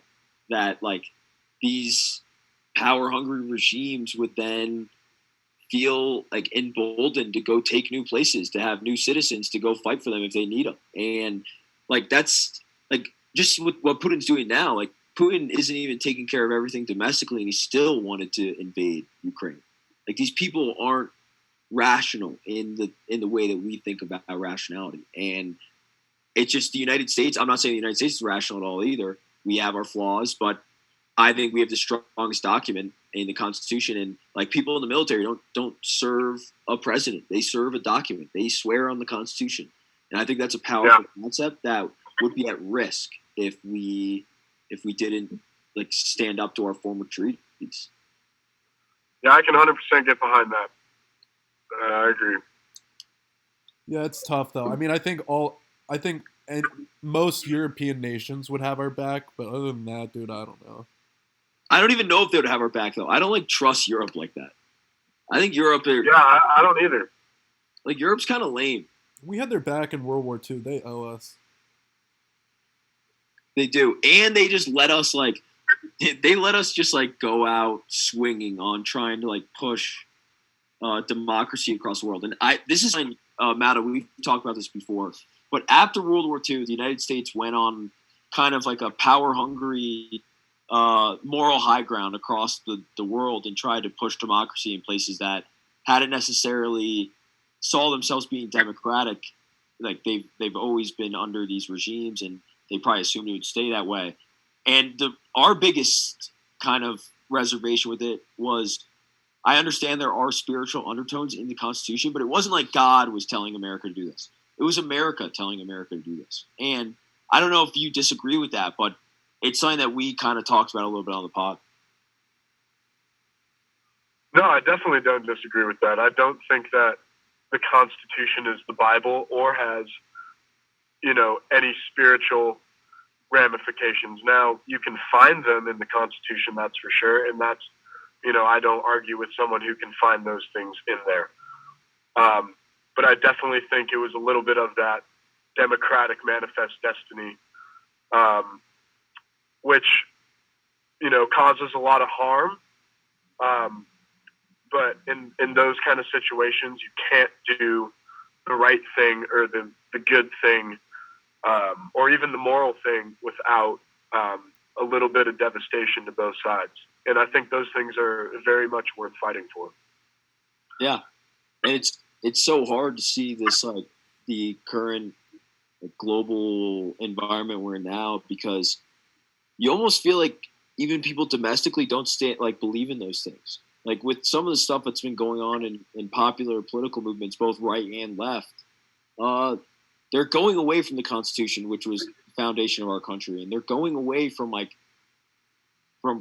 things like right to bear arms that have led our people to great prosperity and led a society like ours to be at a place where it is now. Which, if you told someone this, like we could be living in a world that we're living in now, United States specific, 100 years ago, they wouldn't be able to believe you. So it just bothers me that I feel like so many people hate the Constitution, hate those type of documents, and don't like if they hate it for religious reasons, I'd understand, but they don't. They hate it for their own world reasons, which are not grounded in a lot of, I don't know, like underlying human nature principles. Yeah, those are some things that I just don't understand. Either they're not well educated or not well traveled, or their ego is too blinding. But there are some things that modern America is starting to reject that are the foundations of this country, and that's not only sad but dangerous. 100%. And like government, we haven't talked about this at all in the pod, but the way I see that most plainly is taking down statues of our founders. Like that, as a history major and a major United States history buff, it upsets me in a major way. Yeah. I think especially because I lived in the South for a long time, and I always did think it was weird that they put up statues of losers. Like the Confederates lost, Like I always found that a little weird, but I get also why they had some like the conservative or not conservative Confederate generals like up on statues. But I don't think it's like, why take it down? One, I mean, it's a work of art. Like there are people that make a lot of provocative art in general that have like Nazi symbols on it or something like that, and it's not in a pro way, but it's in a historical way. Like it's not like these statues are saying like, oh, we love slavery. These statues are like, oh, this is to remember a moment in history. So I don't know. I think like our education system just needs to be better. People are so fucking dumb, dude. Like our public education system in the U.S. is so failed in so many ways. It's like teach people how, like, just to think critically and like consider other perspectives. So that's so important, and it's a skill. If I were a teacher today, I don't know how I would do this, because I think my teachers probably did do this in my youth and I rejected it. But just books are like the only way I can learn personally. Like if I sit in a class and listen to a lecture and I have to take notes on it, it just goes in one ear and out the other. The only thing I've been able to like learn is through books, and it's the way I've kind of transformed my education throughout college. Like I kind of gave up on the school stuff and just started reading my own books. But I know that was probably what I was supposed to do as a kid, and I just rejected it. Yeah, but at least you learned that skill, And like I remember I read it's like a 1,000-page reader, but I read the Marx Engels reader, just because I've always been fascinated with like Karl Marx in a general sense, and I'm like very, very anti Karl Marx, but it's just so interesting to like read what he read or read what he wrote and thought and considered, and like it's just interesting also to gain a perspective like the sentiments at the time when people were joining the communist regime. And then also when you read the Communist Manifesto, you're like, holy shit, this makes no sense. Yeah. Like it makes no sense at all. Like this would never work. And if people actually did that other than like just spewing what they hear online or like spewing what they hear their friends say or like what's a trend at the time, if they actually just read what like Adam Smith's Wealth of Nations or like John Stuart Mill, then they would be able to form their own beliefs and like just not regurgitate shit. No, I talked about this yesterday with that guy on the pod, but that's been my favorite part about reading is I learn it teaches you nuance. And I don't think like, especially in my school, that they accept nuance. Like they want to hear something they want to teach you this one specific way of viewing history, and if you don't do it, they will penalize you in terms of grade, or just you could tell by their attitude that they don't like you. And it's upsetting as like a kid. Like you're learning a lot about yourself, and like these adults don't like you. And it's for nuance. Like I feel like all the conversations in a liberal arts school all get back to around the same place. It's just like homogeneous, or whatever the word is. Dude, what's interesting about that too is like liberalism and progressivism is supposed to be like, it's supposed to be this party that's like, they claim to be more like understanding, or like trying to understand more perspectives, but it's like, so I feel like both parties in general are just like, so like they just shut down every idea, and just like you don't see openness in American politics anymore. Like you don't see people able to reach across the aisle and agree on things, or agree to disagree. And I think, like, I know that's an old school thought, but like I feel like back when our parents were at our age, it was easier for people to reach across the aisle. Yeah, government. Did you know Nate Hockman at all? No idea who that is. So he went to community college, and yeah. I think we talked about this while we were in Texas. Yeah, but it's cool. He has nuanced policies. I think, given that's what the liberal arts education can do, and it forced me to do it. Like as a hyper conservative kid coming to a liberal arts school, I was forced to confront opinions that I didn't agree with, and you take some of them, and then you throw out the other ones, which is fine. Like that's how the knowledge process should go. But like that's what I love about the liberal arts education, and obviously I have my disagreements with it too. But like this kid is now one of the most nuanced conservative thought leaders out there right now, and he's a young kid. He's sharp, and he had to defend so many different policies or beliefs at this school, I think, and therefore prepared him. Honestly, it prepared him. Really, it did. Yeah, I mean, I don't know. I don't want to get on a soapbox, but like, seriously, just if we can change political culture, I think we'll solve a lot of problems. 100%. Well, Matt, are you still here? Yeah, I'm still here. All right, government, you want to wind down? Should we get a sponsor in real quick? Yeah, yeah. Give me a second. This this episode is sponsored by. Sorry, I'm looking around in my room. Like, this is not ideal. Oh, give me a second. One second. This episode is sponsored by Nature's Miracle. I personally use Nature's Miracle all the time because this morning my cat came. Well, I don't personally own a cat. I'm more of a dog person. I do like cats though, I'll say. Like, I think they're pretty cool, and they're like small tigers or lions, so I support that. But anyways, Nature's Miracle, I used it today when my cat pissed on my bed. My family's cat. Yeah, I had to take off all my sheets at 7 a.m. and throw it in the washing machine. But after I did that, I poured vinegar on my mattress so the piss wouldn't make my mattress smell. And then I put this Nature's Miracle Advanced Severe Mess Enzymatic Formula Stain and Odor Eliminator. So guys, listeners, if you type in Safe Spaces 15, you'll get 15% off on your stain and odor eliminator. If your dog shits on your carpet, on your nice antique carpet that you got in a nice vintage shop for over $100 because it's a really expensive carpet, and it stained it and made it really shitty and smells really bad still, well, you can spray this on and it might help a little bit, but the dog's going to shit there again because it remembers, and the cat's going to keep pissing on my bed. But anyways, thank you, Nature's Miracle. We really appreciate you supporting the show. I don't really think your product works that well because my cat won't stop pissing on my bed. But whatever. Well, government, thank you for that, first off. And Nature's Miracle, we thank you for all you do for the pod. And yeah, but also really fuck you a little bit. Yeah, fuck you a little bit. Maybe put some money in your R&D, dude. Yeah. So we do support, like, we do respect all the sponsorship you give to the pod, but maybe not be a pod sponsor anymore and put that towards R&D. But, well, that's a conversation for another day. Yep.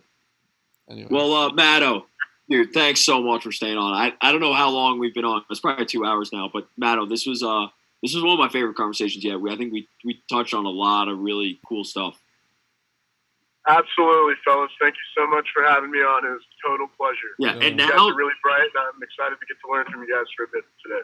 Yeah, no, and now that you spent some time with us, you now have an open invitation to the pod. And the way I do those invitations is randomly we'll be on the pod, and I'll just start sending them out. So if I ever send you a Zoom link, please feel free to join, and we would love you be on again.